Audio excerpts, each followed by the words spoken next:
Hello there. Arnold Schwarzenegger is one of the most, if not the most, iconic action movie star of the 80s and 90s.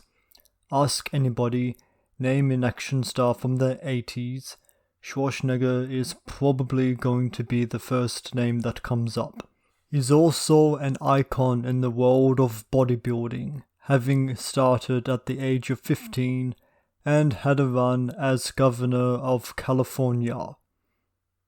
The governator. He's also called for more action to be done against climate change, which I think is perhaps the best use of his time at this point. But before all of that, before he was governor, before he saved Mars, before he fought the Predator, before he lied about killing you last, and indeed, before he was the Terminator, he was Conan the Barbarian. Conan the Barbarian is a fantasy film released in 1982.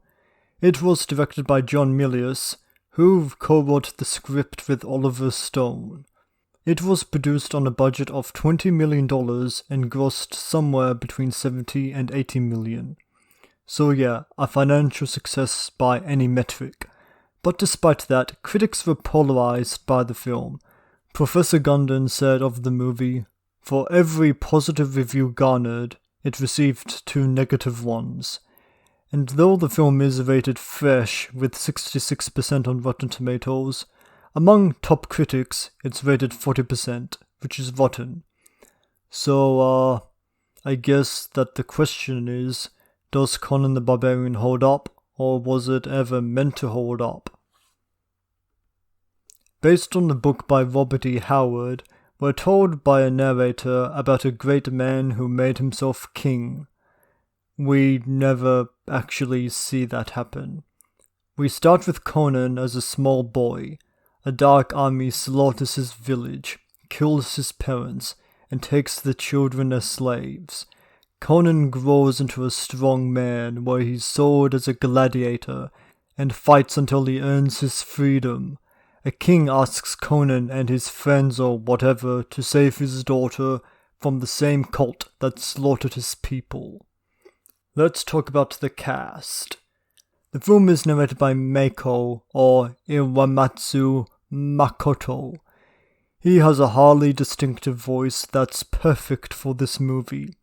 King Osric is portrayed by Max von Sydow, and though his scene is brief, he leaves a hell of an impression. The villain Thulsa Doom is portrayed by Darth Vader himself, James Earl Jones. He has the perfect voice, and he has some of the best lines throughout the whole movie. But holy shit, that wig.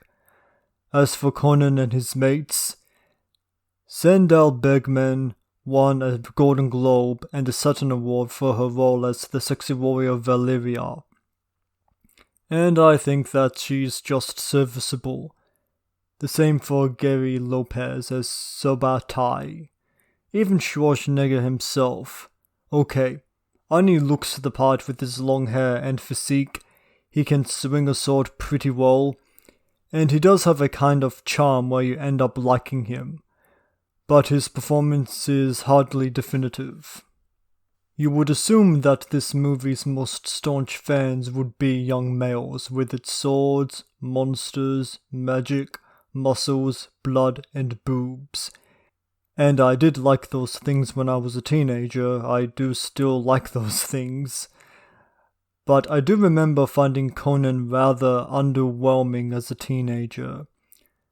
Despite the gore in this movie, it was apparently toned down quite a bit from Robert E. Howard's stories, which I haven't read. That kind of makes me wonder how the critics that criticized the movie for the watered-down amount of violence being too much would have reacted to a more faithful amount of violence accurate to E. Howard's works. The music is pretty fucking good. The score was composed by Basil Pelodius, and he made some highly memorable tracks, a lot of them working as montage music. You'll know what I mean if you see the movie. It tells some of the story visually without dialogue, but kind of uses Mako's narration as a crutch in places. It is a well-shot movie with some great sets and some great shots. Unfortunately, the film is populated by stock characters. Sandahl Bergman as the sexy warrioress is just a sexy warrioress. Gary Lopez is just a sidekick. James Earl Jones is just a villain. And though Arnold has the most to work with in terms of characterization, the bar is pretty low. Conan the Barbarian may have been Schwarzenegger's breakthrough role, but he'd go on to better things, and James Earl Jones had Mufasa down the line to look forward to. Conan is basically empty spectacle.